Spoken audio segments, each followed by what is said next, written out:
3 pollici, 5 pollici, Cinehoop, freestyle, bando, race. Come inizio a volare in FPV nel 2026, oggi. Ciao a tutti ragazzi e bentornati su Free FPV Films. In questo video ho deciso di parlare di un argomento che conosciamo bene sul canale, ma di dedicarci a chi con il drone FPV, quindi il drone vero, quello senza ausili tecnici, senza sensori, dove ci siamo solo noi con i nostri pollici a pilotare la macchina, non ci si è mai avvicinato prima. Quindi come inizio oggi nel 2026 con tutta la tecnologia e tutti i problemi del caso a pilotare un drone vero.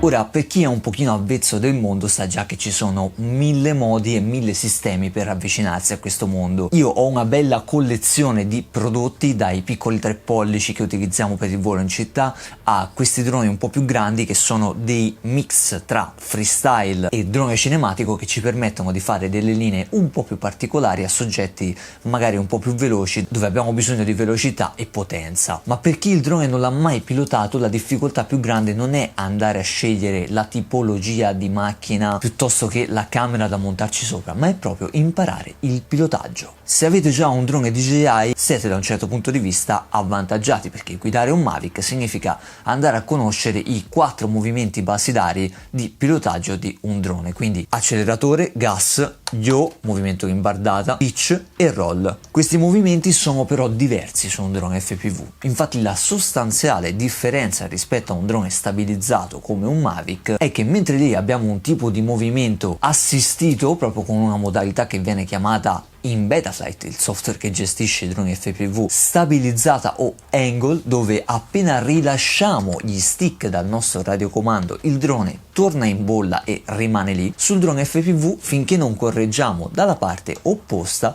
la macchina rimane con l'ultimo comando impartito da noi, dal nostro radiocomando. Quindi se siamo a testa in giù e non rimettiamo il drone dritto, fondamentalmente ci schiantiamo al suolo, e questo all'inizio è l'ostacolo più grande. Infatti in tanti che pilotano Avata 2 o il DJI Neo, che sono droni FPV un po' per finta perché hanno anche loro una modalità assistita, pilotano utilizzando la normal, che sarebbe la angle di Betaflight, dove fondamentalmente state utilizzando una sorta di Mavic però con l'orizzonte che è bloccato, quindi si vedono queste riprese che fanno pensare che stiamo pilotando in FPV, la gente mette il video sui social e tutti contenti. Ma se volete imparare a pilotare davvero in FPV, il mio consiglio è il seguente. Rispetto a quando ho iniziato io nel 2014-2015, quando avevo l'elicottero e costruì il mio primo drone FPV, oggi abbiamo degli strumenti che ci permettono con molti meno soldi di imparare a pilotare senza bisogno di una scuola. Questo strumento è il simulatore, un programma che possiamo installare all'interno dei nostri computer e che ci permette di simulare, tra l'altro con una bellissima fedeltà sia a livello di pilotaggio che di fisica dell'ambiente, il nostro drone. E per farlo non ci servono dei joystick strani, ma ci serve proprio il nostro radiocomando, quello con cui poi piloteremo il drone vero. Quindi con la porta USB ci connettiamo al computer e possiamo pilotare per ore senza fare nessun danno. Io ad esempio utilizzo Velocidrone, ma mi viene in mente Lift Off, oppure i più vecchissimi, il videogioco DRL, con cui ai tempi, quando avevamo il gruppo con cui pilotavamo, ci siamo divertiti tantissimo. Questi software sono una manna, perché un mese di simulatore fatto anche mezz'ora, 20 minuti tutte le sere è uguale praticamente a un anno di volo in FPV nei campi, dove oltretutto spendereste dei soldi a ogni crash. All'inizio vi potrà sembrare veramente difficile perché appunto avrete questo tipo di pilotaggio con la modalità che si chiama acro, quindi un pilotaggio inerziale dove correggiamo il drone,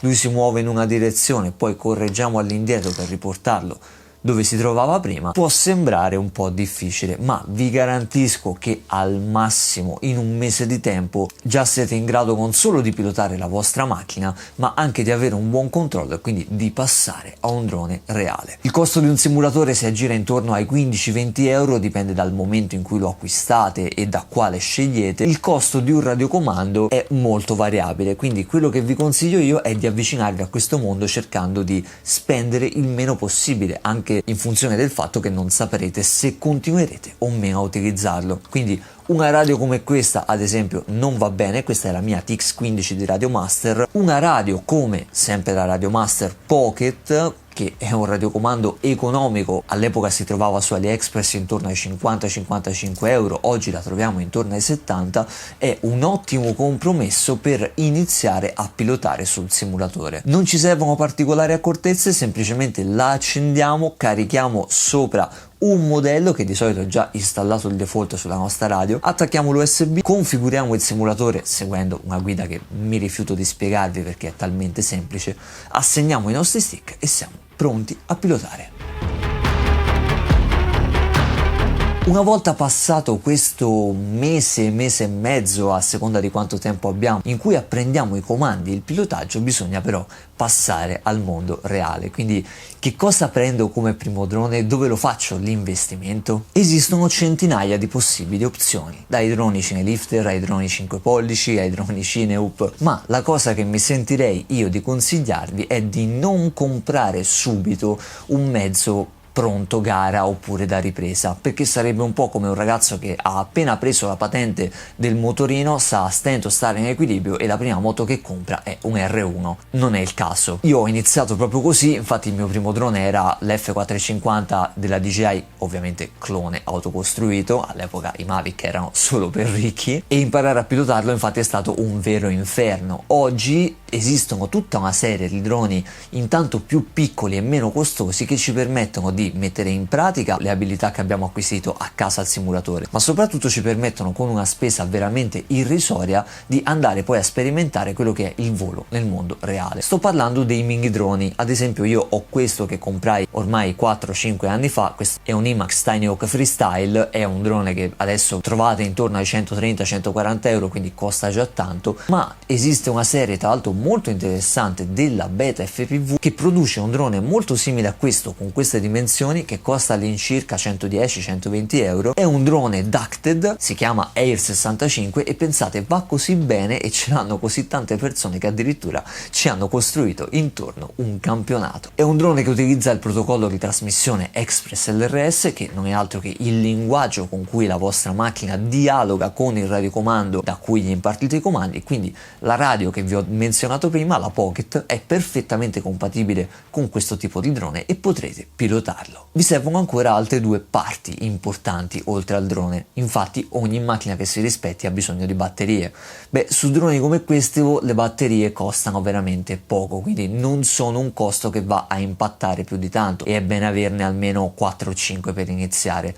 La parte che impatta un pochino di più sul pilotaggio è il visore, ovvero quell'elemento da cui acquisiamo il feed video dal drone e ci permette di volare in prima persona come se fossimo a bordo di esso. Il visore all'inizio, per quello che mi riguarda almeno, sarebbe bene che fosse analogico per una pura questione di costi. Infatti un visore digitale a oggi ha un costo ancora abbastanza proibitivo, parliamo di almeno 250-300 euro come i DJI Goggles N3. Se prendiamo un visore analogico come il buon vecchio EV800 che esiste da una vita, ma potete trovare roba ancora più economica, con un'ottantina d'euro, massimo 100, riusciamo a portarci a casa un visore che ci permette di imparare le basi e di iniziare. Se preferite, ma è una strada che vi sconsiglio perché a parte me non l'ho mai vista praticare da nessuno, utilizzare al posto del visore un monitor, beh allora con 150-160 euro vi potrei già consigliare il monitor che utilizzo io tutti i giorni per pilotare in analogico in maniera un po' più seria, che però è un visore di altissima qualità. Lo Skyson M5 è un monitor con il DVR, con un ricevitore di altissimo livello, quindi avrete un segnale che potrete utilizzare poi anche dopo se scegliete di proseguire con questa strada. Dovete però trovare voi il sistema di piazzarlo sul vostro radiocomando. Sulla TX15 e sull'X9D potete chiedere aiuto a me, ho dei file STL da stampare da utilizzarsi per costruire una specie di staffa per piazzare il monitor sopra, ma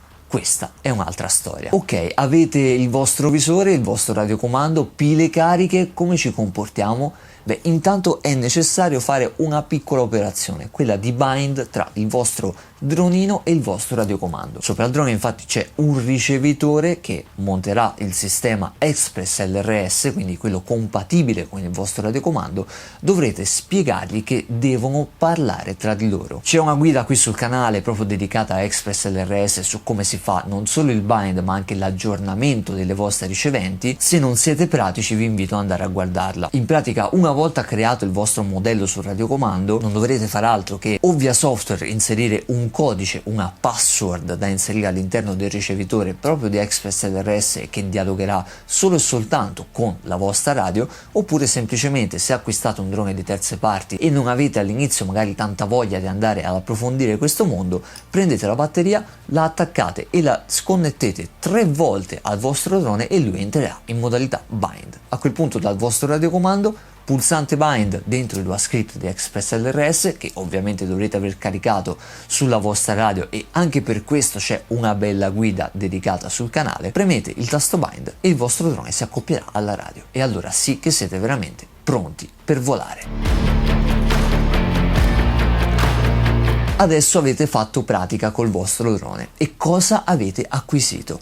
Avete acquisito competenza, perché ora sapete come muovervi, anche se con una piccola macchina come questa, nel mondo reale, e saprete anche se questo mondo vi appassiona oppure no. Magari avete visto che è troppo complicato, che ci sono troppe cose da sapere, non fa per voi e preferite l'ecosistema DJI, dove praticamente con un click chiunque può iniziare a volare, ma non acquisirà mai un livello da professionista come potreste fare con questo. Se invece vi siete divertiti e vi è piaciuto questo mondo, beh, allora vi si apre un universo di possibilità. Infatti, dal momento che sapete tenere in mano un radiocomando, fare la connessione con il drone, riuscire a pilotarlo e vi state anche divertendo, allora potrete davvero scegliere. Magari siete più avvezzi al mondo che le riprese e utilizzate il drone per lavoro, allora il drone giusto per voi potrebbe essere una macchina come un 3 pollici, come ad esempio il mio FreeCube 3 pollici, drone che utilizzo per fare le riprese in ambito urbano, che abbiamo progettato insieme sul canale e che è perfetto per tutto il mondo di chi vuole andare a effettuare attività all'interno di borghi e città. In questa maniera, infatti, oltre a non aver bisogno della patente, potrete anche effettuare degli shot professionali ed effetto anche in condizioni un po' difficili. Ne abbiamo parlato anche di lui molto sul canale. Se invece non vi importa niente del mondo delle riprese o siete più avvezzi a divertirvi con la vostra macchina, beh, allora il mondo che vi consiglierei è quello dei droni 5 pollici. Qui con me ora ho lo Star, ad esempio, che è l'ultimo drone che ho progettato e che anche questo è in vendita solo per pochi. Infatti, se lo volete, questo dovrete fare la fatica di scrivermi un'email, ma non dovete prendere per forza un drone così particolare, anzi ci sono tutta una serie di prodotti già costruiti o pronti al volo, quindi dove dovrete installare al di sopra solo la ricevente, che vi permettono però con questa taglia di drone, il 5 pollici, di andare a fare delle manovre e di avere una potenza sul gas che il 3 pollici non avrà mai. Oltretutto, se vi piacciono gli spot di campagna naturalistici, con questo tipo di macchina potrete andare a fare dal dive sulla montagna al surf sulle colline, che tanto piace a me ad esempio, o tutta una serie di attività anche un po' più action che vi rendono molto più divertente la vita con il vostro drone e vi danno anche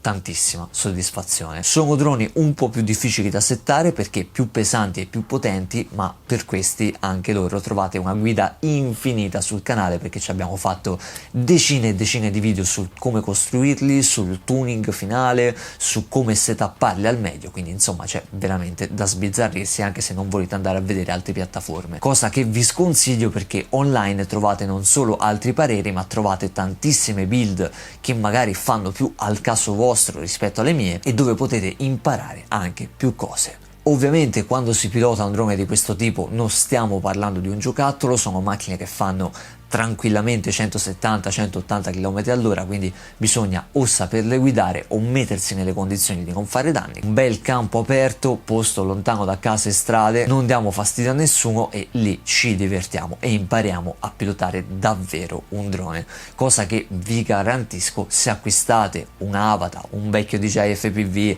un qualsiasi drone non autocostruito, non avrete mai e poi mai. E oltretutto qui sopra, nell'ottica di un lavoro un po' più professionale nel futuro, potete installare la vostra action cam preferita, quindi che sia una DJI Action 6 oppure una GoPro Mission, con questo potrete pensare veramente di acquisire un footage che un domani può essere matchato senza problemi e senza nessun tipo di compromesso con droni di molto più alto livello. Arrivati a questo punto sicuramente avrete l'esperienza e la cognizione di causa su questo settore per poter decidere da soli cosa è meglio e cosa no. Infatti secondo me i droni da avere in flotta sono almeno 3. Un piccolino per imparare proprio le basi, per divertirci anche in casa senza uscire, perché sono macchine che davvero si fanno controllare un gran bene. Un 3 pollici che sia magari con le eliche coperte se vogliamo andare ad affrontare scenari chiusi indoor o dove magari c'è la possibilità di toccare contro ostacoli e il drone non vi cade. E un bel mostriciattolo 5 pollici. Una volta che avete questi 3 droni siete a posto per qualsiasi tipo di evenienza. Il video ragazzi finisce qui, io spero che vi possa essere stato utile per chi magari è alle primissime armi e ha bisogno di qualche approfondimento. Come vi ho detto trovate tutti i video che vi servono già all'interno di questo canale, ma sono argomenti che ormai online con una banalissima ricerca su Google